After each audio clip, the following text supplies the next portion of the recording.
You کے ساتھ تو ہمارا چونکہ ڈوئل نیشنل کا معاہدہ ہے اور لیکن امریکہ کے ساتھ شاید ایسا نہیں ہے اور کئی اور ممالک کے ساتھ وہاں ہمیں اپنی جو پہلی شہریت ہے وہ ترک کرنی پڑتی ہے. یہ پابندی اس پر پابندی کا ایک پس منظر ہے. جب 1971 میں بنگلہ دیش الگ ہوا تو اس وقت ہمارا آئین بنا اور ہم نے یہ فیصلہ کرنا تھا کہ ہم دولت مشترکہ سے نکل گئے تھے. دولت مشترکہ سے نکلنے کے بعد ہمارے جو شہری وہاں موجود تھے یو کے میں یا یو کے جو الائز ہیں وہاں، کیا وہ پاکستانی شہری رہیں گے یا نہیں رہیں گے. تو ہم نے اپنے آئین میں رکھا کہ وہ ڈوئل نیشنلٹی ہو سکتی ہے، ایک آدمی بیک وقت یو کے کا اور پاکستان کا شہری ہو سکتا ہے. اور یہ کامن ویلتھ کنٹریز بہت سے ان کا ہاں دولت مشترکہ کا معاملہ تھا، ہم نکل گئے تھے. لیکن یہ ہے کہ جو عوامی نمائندہ ہوگا وہ ڈوئل نیشنل نہیں ہوگا. لیکن ارشاد صاحب یہاں دیکھیں ایک ٹیکنیکل معاملہ یہ ہے کہ جو گرین کارڈ آپ ہولڈ کرتے ہیں امریکہ کا تو اس میں ایک اوتھ آف ایلیجنس ہوتا ہے. نہیں گرین کارڈ میں میرا نہیں خیال. نہیں، oath of allegiance green card میں بھی ہے اور اس کا وہ باضابطہ ایک حلف ہے اور وہ حلف یہ کہتا ہے اگر آپ کہتے ہیں نہیں اب یہ پہلے چیک کریں نا، گرین کارڈ میں ایسا حلف نہیں ہے کیونکہ حلف جب آپ اٹھا لیں گے تو آپ کو پہلی نیشنلٹی جو ہے نا.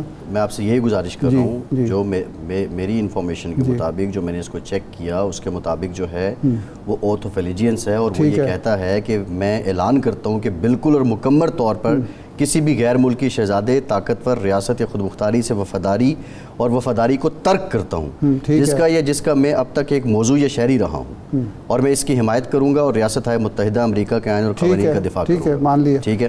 اب آپ کے آئین نے سوائے عوامی نمائندے کے کسی کو یہ پابند نہیں کیا کہ وہ ڈوئل نیشنل نہیں ہو سکتا.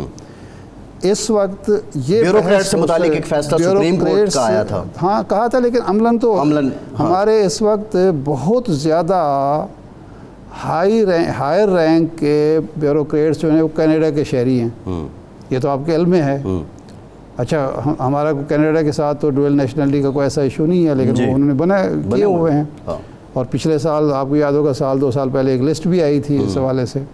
سفارت خانوں میں جاتے ہیں وہاں پہ سفارتکاروں کے پاس نوکری پہ جاتے ہیں وہاں پہ وہ نیشنلٹی لے لیتے ہیں. بالکل ایسے. یا تو آپ ایک عوامی نمائندے ہیں، آپ تحریک پیش کریں سینٹ میں کہ جناب یہ ڈوئل نیشنلٹی ختم کی جائے.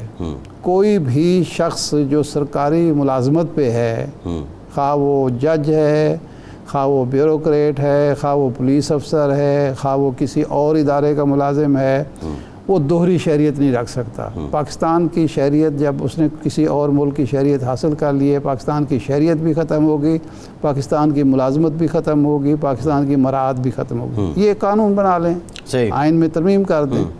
لیکن جب تک یہ چیز آپ نے سہولت دی ہوئی ہے پھر اس پر کویسچن نہیں کر سکتے.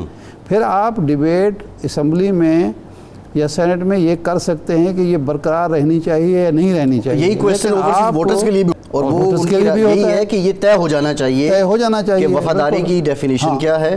لیکن اگر یہ قانون بھی موجود ہے، یہ سہولت بھی موجود ہے اور آپ کسی ایک شخص کو اس وقت نشانہ بناتے ہیں جب وہ کوئی فیصلہ آپ کی مرضی کے خلاف دیتا ہے یا وہ شکایت کرتا ہے کہ میں دباؤ کا شکار ہوں، تو یہ صاف بدنیتی ہے اور یہ ملائن کرنے کی، بدنام کرنے کی، اگلے شخص کو اس کی ساکھ خراب کرنے کی کوشش ہے. اس کے علاوہ اس کو نہیں کہا. اور کل صرف واوڈا صاحب اکیلے نہیں تھے، کامران ٹیسوری صاحب نے بھی اسی حوالے سے پریس کانفرنس کی. اس کے بعد عطا اللہ طاہر صاحب نے بھی ایک پریس کانفرنس کی. آج مصطفیٰ کمال صاحب نظر آ رہے تھے، وہ بھی یہی ایشو لے کے بیٹھے ہوئے تھے. بھائی آپ تو حصہ ہیں پارلیمنٹ کا، آپ لوگ شکایتیں کیوں کر رہے ہیں، پریس کانفرنس کیوں کر رہے ہیں؟ دوسری طرف آتے ہیں، بڑی اوپنلی بات ہے. جو آج نوٹس لیا گیا ہے، میرا خیال ہے اس میں یہ سارے سوالات اٹھیں گے جی اور یہ طے ہوگا ایک طرف سے. جی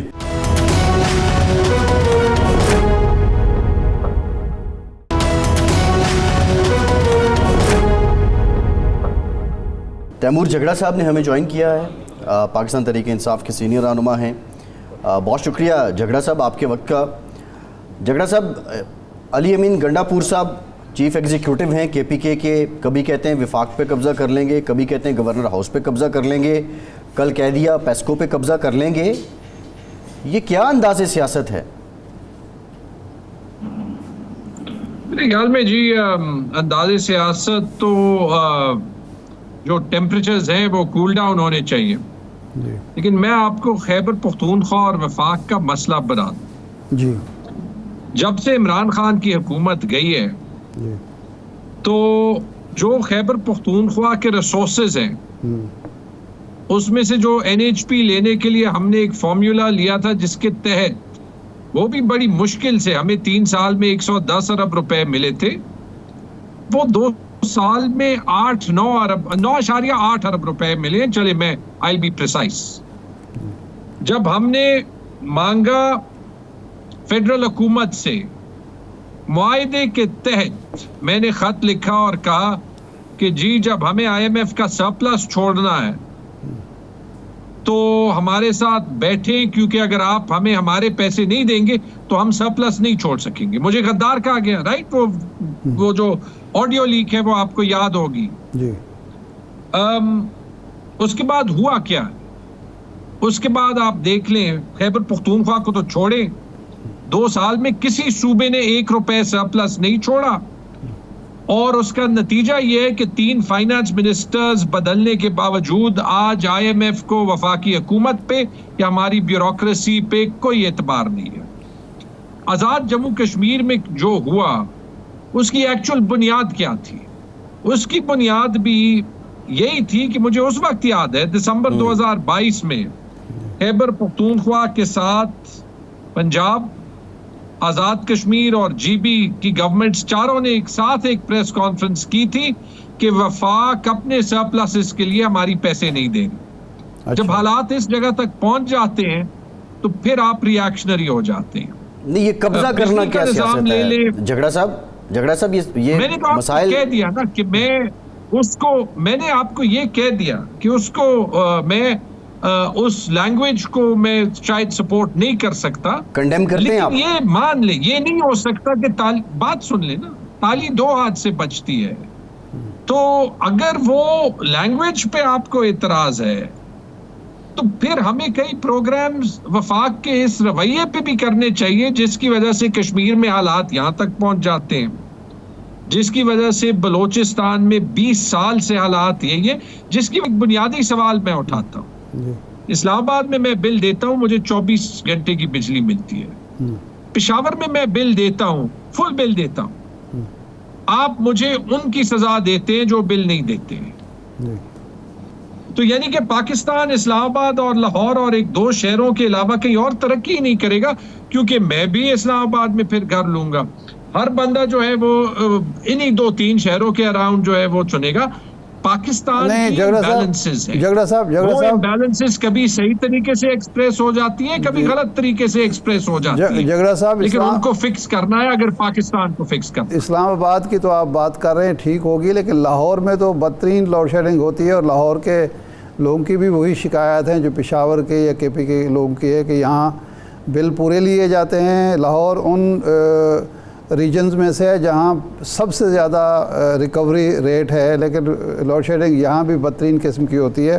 اچھا, آج میٹنگ ہو گئی پیسکو چیف سے جناب علی امین گنڈاپور صاحب کی, تو اب آپ کیا طے پایا ہے کہ اب لوڈ شیڈنگ نہیں ہوگی اور وفاق سے کچھ معاملات آگے بڑھ رہے ہیں؟ کیونکہ OS لغاری صاحب کل کہہ رہے تھے کہ جی ہم نے تو مل بیٹھ کے معاملات طے کرنے کا معاملہ طے کرنے کی بات کی تھی, لیکن گنڈاپور صاحب جو ہیں دھمکیوں پر اتر آئے ہیں. دیکھیں, معاملات مل بیٹھ کے ہی طے کرنے کا, ایون اگر ہم اس گورنمنٹ کو نہیں مانتے, قانوناً نہیں مانتے, بجلی جیسے معاملے پہ حالات مل بیٹھ کے ہی طے کرنے, اس میں کوئی شک نہیں ہے. یہاں تک نوبت نہیں آنی چاہیے, اور اچھا ہے کہ آج میٹنگ ہو گئی. اب میں تو obviously گورنمنٹ کا حصہ نہیں ہوں, لیکن میں آپ کو ایک پریڈکشن دے دوں گا. میٹنگ میں وعدے ہو گئے ہوں گے, جو ہماری ڈسٹریبیوشن کمپنی کے حالات ہیں جنرلی مشکل ہے کہ جو کمٹمنٹس ہوئی ہو ان پہ عمل درآمد ہو. اس معاملے پہ میں نے 3-4 سال کام کیا جب میں فائنانس منسٹر تھا, اور 3-4 چیزیں آپ کو کرنی پڑیں گی. پہلی تو میرے خیال میں صاف بات کر لیں, آؤٹ کم یہی ہے کہ ان ڈسکوز کو پرائیویٹائز کر دیں. ٹھیک, لیکن پرائیویٹائز کرنے کے لیے آپ کو جو ہے عوام کو اگر لانگ ٹرم ریلیف دینا ہے تو وہ نظام تب بھی ٹھیک کرنا ہے. خیبر پختونخوا میں, پشاور کے باہر اور پشاور کے بہت علاقوں میں اب تو دن میں 1-2 گھنٹے کی بجلی ملتی ہے, کیونکہ وہ ڈی میٹرائزیشن ہو چکی ہے. اب اس معاملے کو حل کرنے کے لیے بڑی ایفرٹ چاہیے. وفاقی حکومت کو جو ایکیومولیٹڈ لاسز ہیں وہ ایکٹ آف پارلیمنٹ کے تھرو رائٹ آف کرنے پڑیں گے, کیونکہ وہ ذمہ داری ہے وفاقی حکومت کی. کسی سے انہوں نے بل لیا ہے, جھگڑا صاحب ایک جانب دیکھیں, جھگڑا صاحب بات یہ ہے, میں سیریس این ایف سی میں آپ کلیم کرتے ہیں, کر لیں, این ایف سی میں آپ کلیم کرتے ہیں کہ یہ پروونس کے ریسیویبلز ہیں جو فیڈریشن نے دینے. فیڈریشن یہ کلیم کرتی ہے کہ یہ کے پی کے کی طرف سے ریسیویبلز ہیں. اب پیسکو کی بات کریں تو 33,500 ارب روپے بنتے ہیں جو ابھی ریسیویبلز ہیں. تو کیا یہ جو ڈسٹریبیوشن کمپنیز ہیں, آپ سمجھتے ہیں کہ ان کو اگر پرائیویٹائز کر دیا جائے یا ان کو پروونشلائز کر دیا جائے تو وہ بھی ایک آپشن موجود ہے, یا اگر چھوڑنے ہیں, فیڈریشن نے چھوڑنے ہیں تو پھر جی پروونشلائز ہو نہیں سکتے, کیونکہ جو یہ گند یہاں پہ جمع کیا گیا ہے, پروونشلائز آپ کریں گے تو آپ کو 250-300 ارب روپے کا پیکج دینا پڑے گا. اور اگر میں ہوتا, کیونکہ 3-4 سال لگیں گے اس کو ٹھیک کرنے میں, تب بھی حل پرائیویٹائزیشن ہے. مسئلہ ہماری بیوروکریسی کا ہے. جس کی نوکری پکی ہو جاتی ہے وہ تو یہ سمجھتا ہے کہ اب نوکری پکی ہو گئی ہے تو اس کے بعد کام نہیں کرنا نا, وہ وفاقی حکومت میں ہو یا صوبائی حکومت میں ہو. تو پروونشلائز کرنے سے مسئلہ حل نہیں ہوگا. پیسکو کا وہی مسئلہ ہے جو پی آئی اے کا ہے, پیسکو کا وہی مسئلہ ہے جو ریلویز کا ہے, پیسکو کا وہی مسئلہ ہے جو پاکستان سٹیل کا ہے. فرق یہ ہے کہ پنجاب میں آپ کی ٹرانسمیشن اور ڈسٹریبیوشن میں انویسٹمنٹ ہوئی ہے, یعنی جتنی ڈیمانڈ ہے اس جتنی بجلی اویلیبل ہے. جیسے میں نے کہا, چونکہ خیبر پختونخوا میں پشاور کے باہر تو تقریباً بجلی اویلیبل نہیں ہے, تو line carrying capacity 1.9 gigawatt ہے, جو ڈومیسٹک ڈیمانڈ ہے وہ 3.5 گیگا واٹ ہے. ٹھیک ہے, تو وہ تو آپ کو ٹرانسمیشن کیپیسٹی زیادہ کرنی پڑے گی. اگر سب بل بھی دیں آپ, تب بھی جو ہے وہ لوڈ شیڈنگ کے بغیر اور 10-12 گھنٹے کی لوڈ شیڈنگ کے بغیر وہ نظام نہیں چلا سکتے. تو یہ کس قسم کا نظام ہے؟ ٹیسکو کی بات کرتے ہیں, قبائلی اضلاع کے نظام کی بات کرتے ہیں, انگلی خیبر پختونخوا پہ اٹھتی ہے. یہ مجھے بتا دیں, 70 سال یہ قبائلی اضلاع وفاق کی ذمہ داری رہے. تو اگر وفاق اتنا قابل ہے اور صوبے میں اتنی نااہلی ہے تو فاٹا میں تو جو ہے وہ جنت ہونی چاہیے تھی نا. وہاں پہ جو انتشار ہوتا ہے وہ نہیں ہونا چاہیے تھا, کیونکہ وفاق تو سنبھالنا جانتا ہے. اب یہ میں پارٹیز کی بھی بات نہیں کر رہا, میں آپ کو یہ کہہ رہا ہوں کہ نااہلی یا ایشو صوبے یا وفاق کے نہیں ہے. ہمارے انسٹیٹیوشنز پیسکو کی طرح اتنے کمزور ہو گئے ہیں اور ہماری ول ٹو فکس پرابلمز اتنی کم ہے کہ دس از ناٹ ایزی. اچھا, یہ جگہ صاحب یہ فرمائیں کہ یہ تو ہو گیا وفاق اور صوبے کے درمیان ایک معاملات ہیں جو مل بیٹھ کر طے کرنے چاہیے. اب وزیر اعلیٰ صاحب یہ بیان دیتے ہیں کہ گورنر ہاؤس کی ایک انیکسی میں محدود کر دوں گا گورنر کو, اور اس کے بعد کے پی کے ہاؤس جو اسلام آباد کا ہے وہاں اس کی انیکسی پر قبضہ کر لیا جاتا ہے, یا کہا جاتا ہے کہ وہاں وہ داخل ہی نہیں ہو سکتے. یہ لینگویج کیا ہے, کیا قصور ہے گورنر کا؟ اس لیے کہ وہ آپ کی پارٹی سے تعلق نہیں رکھتا اور پیپلز پارٹی سے اس کا تعلق ہے. کہ میری یہ رائے ہوگی کہ ان باتوں سے ہم آگے بڑھیں, اور دونوں جو ہے وہ کانسٹیٹیوشنل رولز ہیں. گورنر صاحب کو میری یہ تجویز ہوگی کہ ایز ریپرزینٹیٹیو آف دا فیڈریشن آپ ہی 100-200 ارب روپے کا حق جو ہے وہ وفاق سے لے آئیں. ہم تنقید کرنے کے قابل ہی نہیں رہیں گے.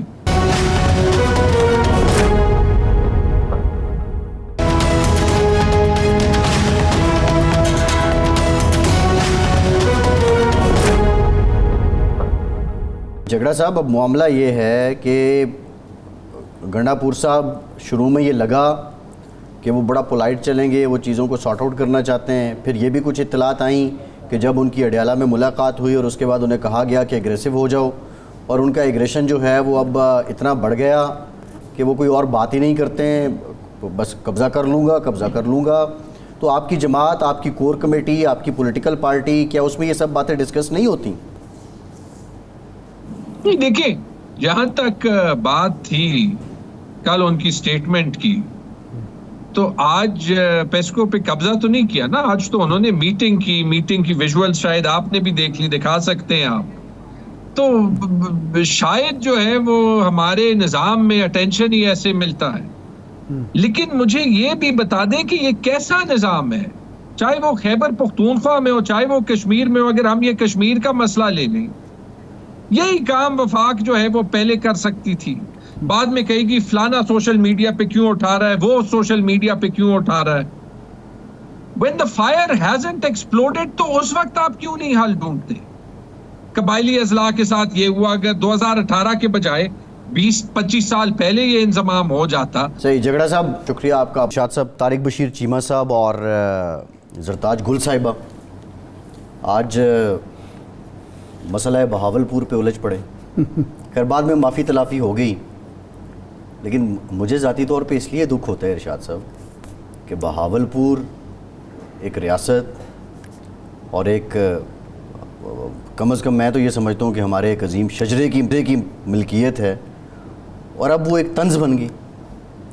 نہیں، بہاولپور تو طنز نہیں بنا. بہاولپور یونیورسٹی میں جو کچھ ہوا، نہیں اور بھی تو بڑے واقعات ہیں بہاولپور سے ریلیٹڈ اور بھی تو واقعات ہیں. ہاں ہیں، مطلب بہاولپور کا تو اس میں کوئی قصور نہیں ہے، اور عباسی خاندان کا بھی کوئی قصور نہیں ہے، لیکن مجھے دکھ ہوتا ہے اس بات کا. ہاں، عباسی خاندان کے کمزوریاں اپنی جگہ پہ موجودہ لوگوں کی. ہاں، میں اسی بہاولپور کے عباسی خاندان کی بات کر رہا ہوں کہ ایک دور میں وہ حکومت کرتے تھے. اب ان کی حالت بیچاروں کی یہ ہے کہ وہ ٹکٹ کے لیے کبھی نواز شریف صاحب کے سامنے ہاتھ پھیلا رہے ہوتے ہیں، کبھی زرداری کے سامنے اور کبھی عمران خان کے سامنے. تو یہ تو ایک ہے نا. اور کیا لیگیسی تھی، کیا ورثہ تھا، اور کیا حالت ویژن تھا سب سے بڑی بات. اور نواب صاحب بہاولپور کا تو آپ کو علم ہی ہے. اچھا، سوال یہ ہے کہ یہ جو ہماری قومی اسمبلی ہے یا سینٹ ہے یا اسمبلیاں ہیں، اس کا ایک پوری دنیا میں بدمزگی ہوتی ہے، باتیں بھی ہوتی ہیں، بہت کچھ ہوتا ہے، لیکن مثالیں بھی ہم دیتے ہیں، جاپان میں یہ ہو گیا، یو کے میں یہ ہو گیا، فلان. ہم یہ بات بھول جاتے ہیں کہ پاکستان ایک مسلم معاشرہ ہے جہاں کی اپنی تہذیبی، ثقافتی اور مذہبی روایات ہیں، اور جہاں تو تکار جو ہے اس کو معیوب سمجھا جاتا ہے، اور خاص طور پر خواتین کے ساتھ. خواتین کو بھی، میں اس بات کے حق پہ نہیں ہوں کہ خواتین کو خاتون ہونے کا یہ فائدہ ہے کہ وہ جو مرضی کہتی رہے اور مرد بیچارہ جو ہے وہ سنتا رہے. خواتین کو بھی اس کا احساس ہونا چاہیے کہ جب وہ لوگ انہوں نے آپ کو منتخب کر کے بھیجا ہے اسمبلی میں، تو اپنی عزت اور وقار کا بھی خیال رکھیں اور دوسروں کی عزت اور وقار کا بھی خیال رکھیں. اور مردوں کو بھی یہ مد نظر رکھنا چاہیے کہ وہ ایک انسان ہیں، ایک خاتون سے مخاطب ہیں، اور رسپونڈ نہیں کرنا چاہیے. عوامی نمائندے ہیں آپ رول ماڈل ہیں اپنے حلقے کے عوام کے. اگر آپ بدتمیزی، بد تہذیبی، تو تکار، گالم گلوچ، اس طرح کی باتیں، نازیبا الفاظ کا استعمال کریں گے تو یہ آپ اپنے حلقے کے عوام کی بھی حق تلفی کر رہے ہیں، اور اپنی جو خاندان اور اپنے بارے میں بھی ایک برا تاثر قائم کر رہے ہیں کہ یہ کوئی تربیت درست نہیں ہوئی.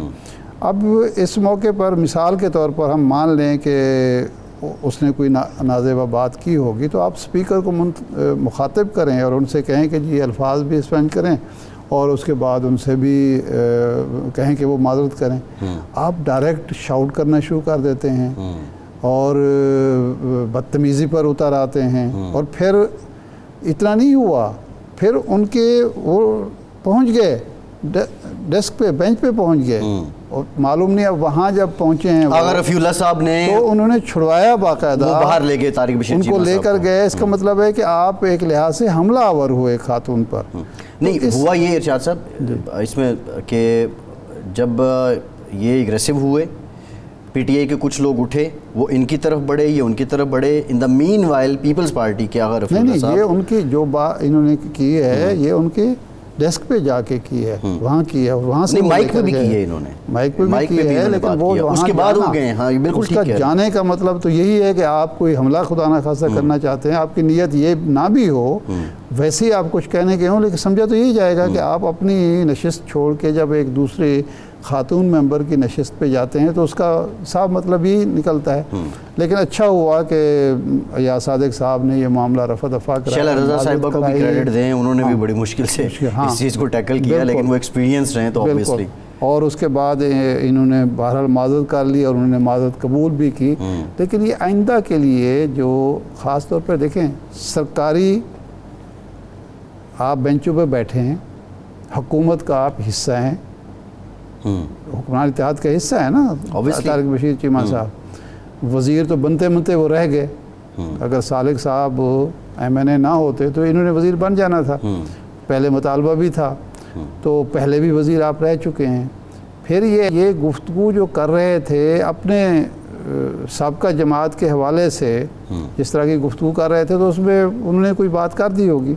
تو میرا خیال ہے یہ اسمبلی کا, ہماری اسمبلی کا یہ ماحول نہیں ہونا چاہیے. اور خواتین ممبرز وہاں اس لیے نہیں آتی کہ ان کی بے عزتی کی جائے یا ان کے بارے میں کوئی لغو جملے بازی ہو. آئندہ کے لیے اسپیکر صاحب کو بھی اہتمام کرنا چاہیے.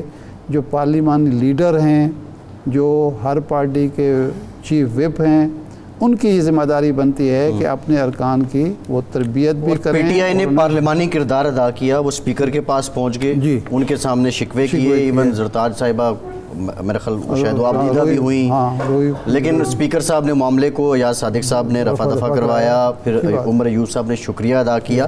اس ماحول کو انکریجمنٹ کرنا چاہیے. شاہ خاور صاحب نے ہمیں جوائن کیا ہے, ماہ ناز قانون دان ہیں, منصب منصفی پہ بھی فائز رہے ہیں.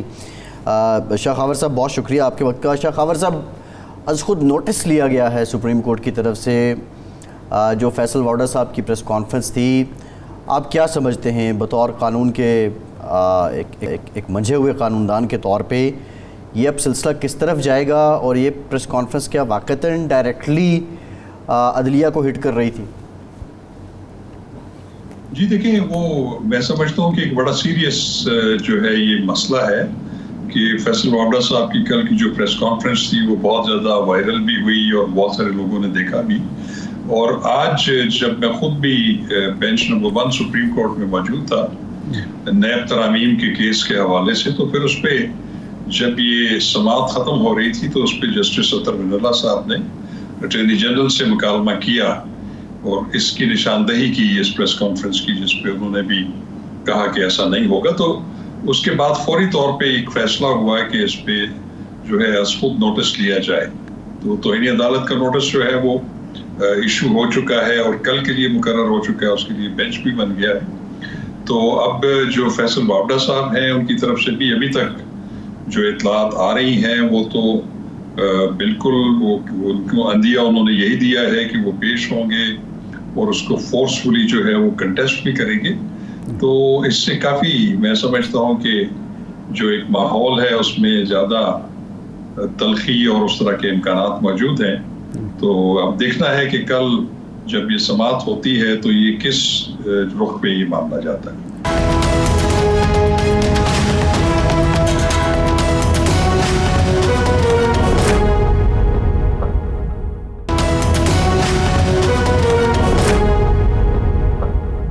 شاہ خاور صاحب, ایک طرف تو ہماری عدلیہ اور جج صاحبان یہ اب تاثر دیتے ہیں کہ ہم بہت لبرل ہیں اور ہمیں کسی کی پرواہ نہیں ہے, کوئی بات اگر ہمارے فیصلوں پر یا ہم پر کرتا ہے, تنقید کرتا ہے, تو کوئی بات نہیں, ہمیں کوئی فرق نہیں پڑتا. دوسری طرف ایک سوال اٹھایا فیصل واؤڈر صاحب نے ان کی شہریت پر, ایک جج صاحب کی شہریت پر, اور انہوں نے کہا کہ جی میں نے خط لکھا تھا, 15 دن ہو گئے, مجھے کوئی جواب ہی نہیں دیا گیا.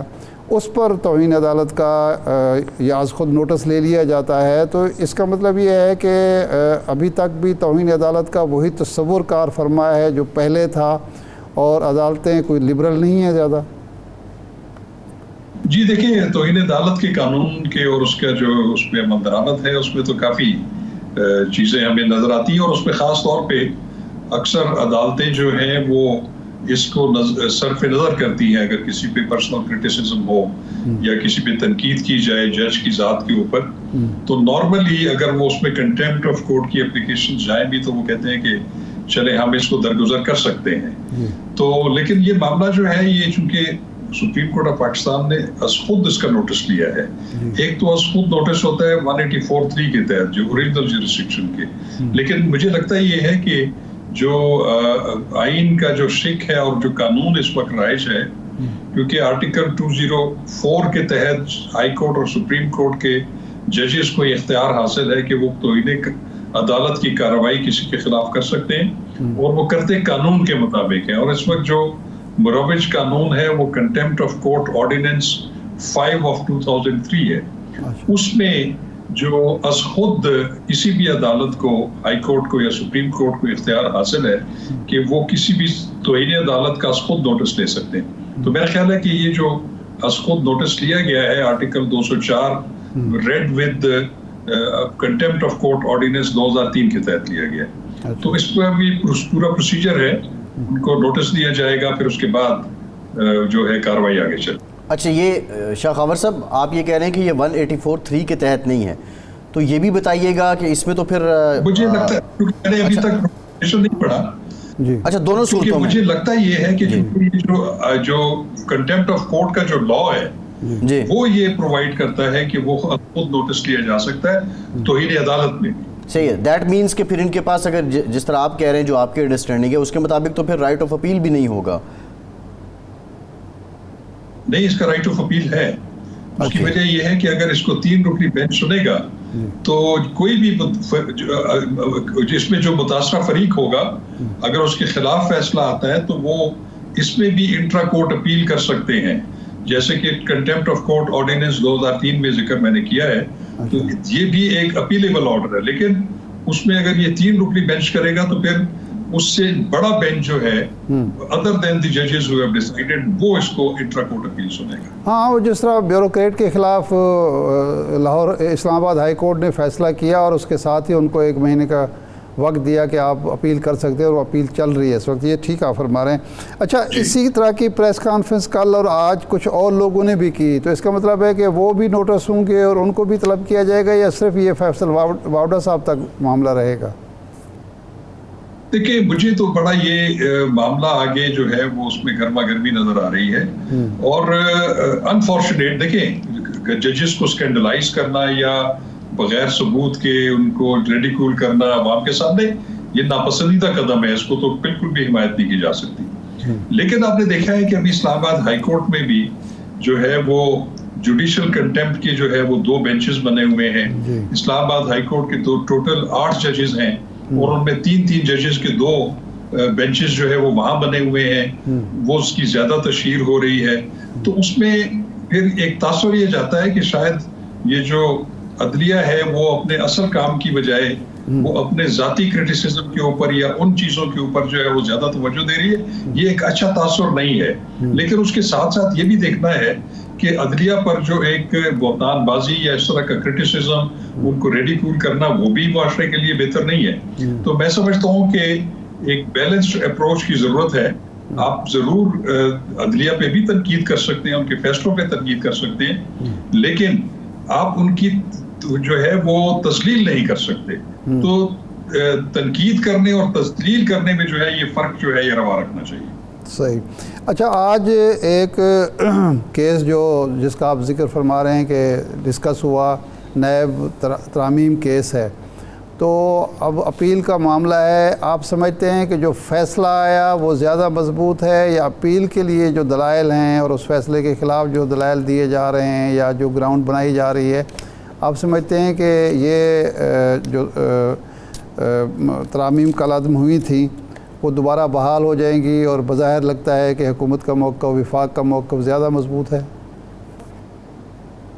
دیکھیں, ابھی تو ہم کو اس میں بارے میں کوئی بھی حتمی رائے نہیں قائم کر سکتے, کیونکہ آج جو ہے یہ اس بحث کا آغاز ہوا ہے.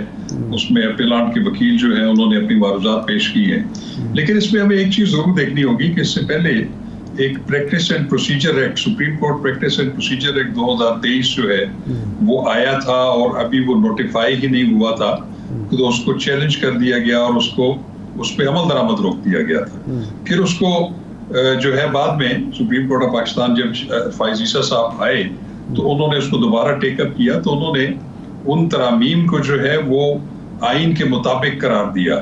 تو اب یہ والا جو میٹر ہے نیب ترامیم کی، اس کا یہ بھی ان کے پیش نظر تھا، تو اس پہ انہوں نے یہ کہا، کیونکہ انہوں نے جو پریکٹس اینڈ پروسیجر ایکٹ کی ججمنٹ تھی اس میں شارٹ آرڈر آیا تھا، اب اس کی ڈیٹیل ریزنز یا ججمنٹ نہیں آئی ہوئی تھی، تو انہوں نے پھر یہ عندیہ دیا کہ جب تک اس کی ڈیٹیل ریزن نہیں آتی تو ہم اس کو بھی ایڈمٹ کرتے ہیں اپیلوں کو، کیونکہ یہ انٹرا کورٹ اپیل اسی پریکٹس اینڈ پروسیجر ایکٹ کے تحت ان کا اختیار جو ہے وہ حاصل ہوا تھا۔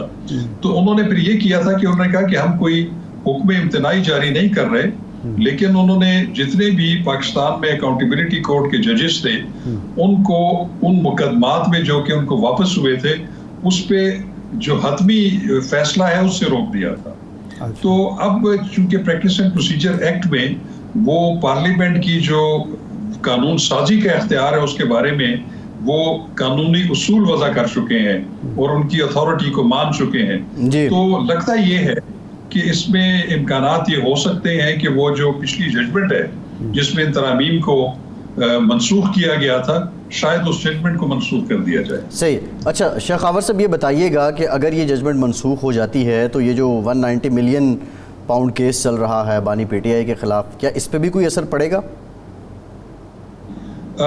دیکھیں اس میں دیکھنا یہ ہے کہ چونکہ جو ترامیم کی گئی تھی جن کو اسٹرائک ڈاؤن کیا گیا تھا اس میں انہوں نے جو لمٹ تھی جو کہ کاگنیزنس لینی ہوتی ہے نیب نے، وہ 50 کروڑ سے اوپر کی رکھ دی تھی، لیکن یہ جو 190 ملین ہے یہ شاید اس سے بہت زیادہ اس کی پیکولری لمٹ زیادہ ہے، وہ تو اربوں میں ہے۔